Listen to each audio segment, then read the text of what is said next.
Kukuha kami ng ayun.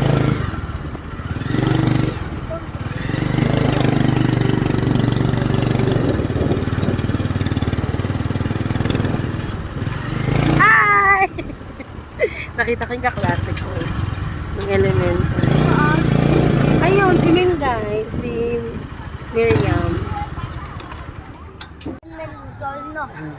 Dati dito kayo naglalaro ni Brianna ng badminton, di ba? Hi Brianna, miss ka na namin. Tara na, Hana.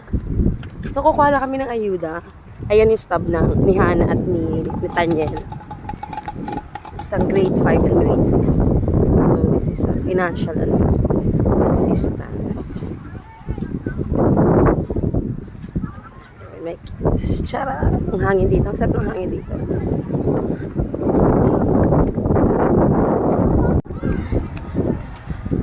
Sabi ng anak ko si Mami.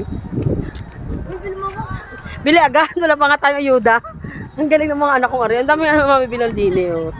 Oh, may cotton candy din anak. Oh. Oh, may haba pala ng pila.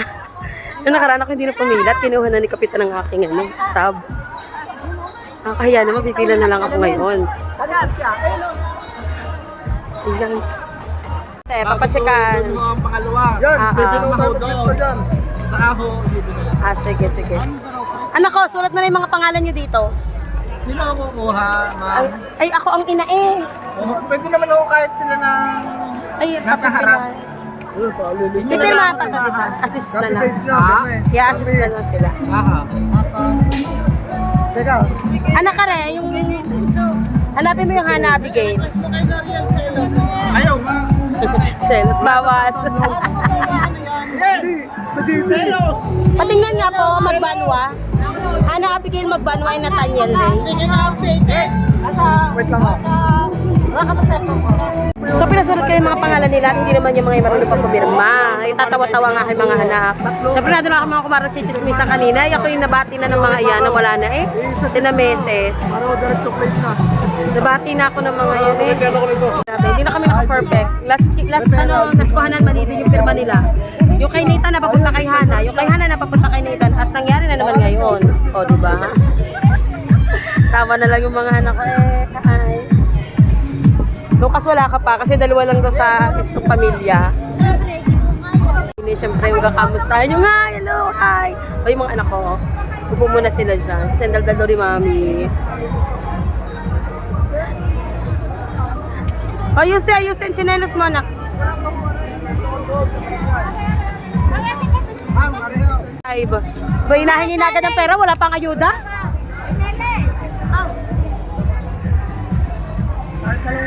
Ito ngayon ha, narin-naray na oh. Sino nagkakuha mo? Si Kirby meron. Meron si Kirby. Pwede pala yun, yung mga pamapamangkin. Oo nga. So yan, nakapila na kami dito. At kung mga anak ko wala pang ayuda, hingi ng pera. Ayan, nakapamili na sila. O, diba? Ito na yung pinakagala namin. Hindi mo kami naglalabas nowadays. Wait lang anak, tatay. Hindi na kain si Lucas niyan. Kainin mo yan. Kasi bili ka ng bili, tapos hindi nyo kakainin. Aba naman. O, yan. Kainin mo yan.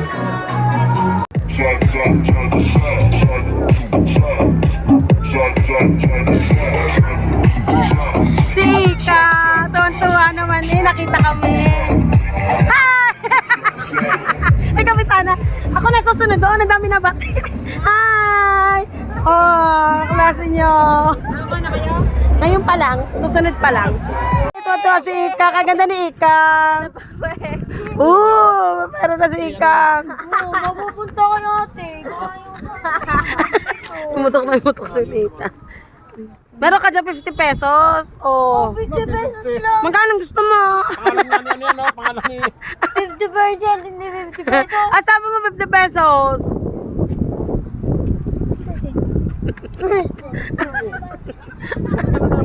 Ito si ikaw, may pera. Ako wala. Lagyan niya sa envelope.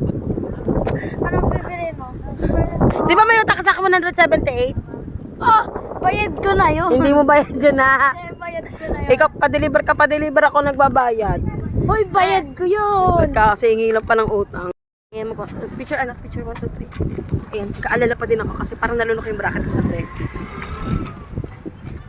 Ay anak, hindi ko na picture. Nathan, ano masasabi mo? Masaya ka ba sa nagresulta? Hindi. Ay, ang hangin dito. Wala kasi akong matatanggap. Napupunta pala lahat kay ate. Eh, syempre, kailangan natin kailangan mabayaran na natin yung graduation fee ng ate. So, ayan, mainit dito. Hindi ko nakikita na yung bumakas kasi against the light.